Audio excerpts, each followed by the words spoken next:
कृष्ण कहते हैं, कभी कभी जीवन में न्याय पाने के लिए आत्मा को कई जन्मों की यात्रा करनी पड़ती है, क्योंकि कर्म का फल निश्चित है, चाहे समय कितना भी लगे। नमस्कार दर्शकों, आप देख रहे हैं भक्ति की कहानियां, जहां कथा नहीं अनुभव होता है।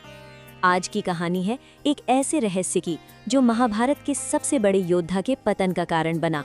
आज की कहानी शिखंडी कौन था, एक अधूरी कहानी की शुरुआत। ये कहानी शुरू होती है एक राजकुमारी से जिसका नाम था अम्बा। अम्बा बहुत सुंदर, तेजस्वी और आत्मसम्मानी थी। उसका विवाह शाल्व नामक राजा से होने वाला था, लेकिन तभी हस्तिनापुर के लिए भीष्म पितामह उसे और उसकी बहनों को स्वयंवर से उठा लाए। ये घटना अम्बा के जीवन को पूरी तरह बदलने वाली थी। अपमान और अस्वीकार। अम्बा ने भीष्म से कहा, मैं पहले से ही शाल्व से प्रेम करती हूँ। भीष्म ने उसे सम्मानपूर्वक जाने दिया, लेकिन जब अम्बा शाल्व के पास पहुंची तो उसने उसे अस्वीकार कर दिया। तुम अब भीष्म के द्वारा जीती गई हो, मैं तुम्हें स्वीकार नहीं कर सकता। ये अपमान अम्बा के हृदय में आग बन गया। प्रतिशोध की अग्नि। अम्बा ने निर्णय लिया, मैं अपने अपमान का बदला लूंगी। वो जंगल में चली गई और भगवान शिव की कठोर तपस्या करने लगी। वर्षों की तपस्या के बाद भगवान शिव प्रकट हुए और बोले, तुम अगले जन्म में भीष्म के मृत्यु का कारण बनोगी। अम्बा ने उसी क्षण अग्नि में कूदकर अपने प्राण त्याग दिए। नया जन्म, शिखंडी। समय बीता, अम्बा का पुनर्जन्म हुआ पांचाल के राजा द्रुपद के घर, और उसका नाम रखा गया शिखंडी। लेकिन ये जन्म भी सामान्य नहीं था। शिखंडी जन्म से स्त्री थी, लेकिन उसे पुत्र के रूप में पाला गया। पहचान का संघर्ष।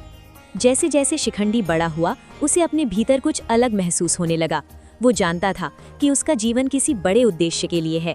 समय के साथ एक यक्ष की कृपा से शिखंडी को पुरुष रूप प्राप्त हुआ। अब वो पूरी तरह एक योद्धा बन चुका था। महाभारत युद्ध में भूमिका। जब महाभारत का युद्ध शुरू हुआ, शिखंडी पांडवों की ओर से युद्ध में शामिल हुआ, लेकिन उसकी असली भूमिका अभी बाकी थी। भीष्म का रहस्य। भीष्म पितामह जानते थे कि शिखंडी पहले अम्बा थी, इसलिए उन्होंने प्रतिज्ञा ली थी कि मैं कभी किसी स्त्री पर शस्त्र नहीं उठाऊंगा। यही उनकी सबसे बड़ी कमजोरी बन गई। निर्णायक क्षण।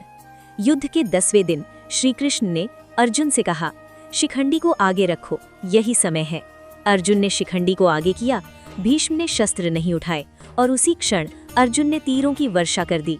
भीष्म का पतन। हजारों तीरों से घायल होकर भीष्म पितामह धरती पर गिर पड़े। उनकी तीरों की शैया बन गई, और इस तरह शिखंडी ने अपने पिछले जन्म का प्रतिशोध पूरा किया। कर्म का न्याय। ये कहानी केवल बदले की नहीं, ये कर्म के न्याय की कहानी है। अम्बा का अपमान, उसकी तपस्या और उसका पुनर्जन्म, सब कुछ एक ही लक्ष्य की ओर बढ़ रहा था। कहानी का सार। शिखंडी की कथा हमें सिखाती है, कर्म का फल निश्चित है। न्याय देर से मिलता है, लेकिन मिलता जरूर है, और हर आत्मा का एक उद्देश्य होता है। ये कहानी हमें ये भी सिखाती है कि सत्य और न्याय के लिए संघर्ष कभी व्यर्थ नहीं जाता। तो दर्शकों, ये थी शिखंडी के रहस्य और उसके जीवन की अद्भुत कहानी।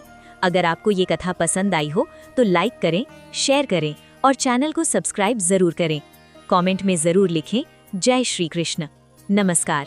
हम फिर मिलेंगे एक नए रहस्यमयी और प्रेरणादायक कहानी के साथ। तब तक के लिए धर्म के मार्ग पर चलते रहिए और भगवान पर विश्वास बनाए रखिए। बने रहें भक्ति की कहानियां परिवार के साथ। धन्यवाद। राधे राधे। अगर आपको हमारी स्टोरी वीडियो अच्छी लगी हो तो हमारे वीडियो को लाइक करें, चैनल को सब्सक्राइब करें और अपने फ्रेंड्स के साथ भी शेयर कीजिए। और कमेंट में बताइए कि कैसी लगी आपको ये स्टोरी। धन्यवाद।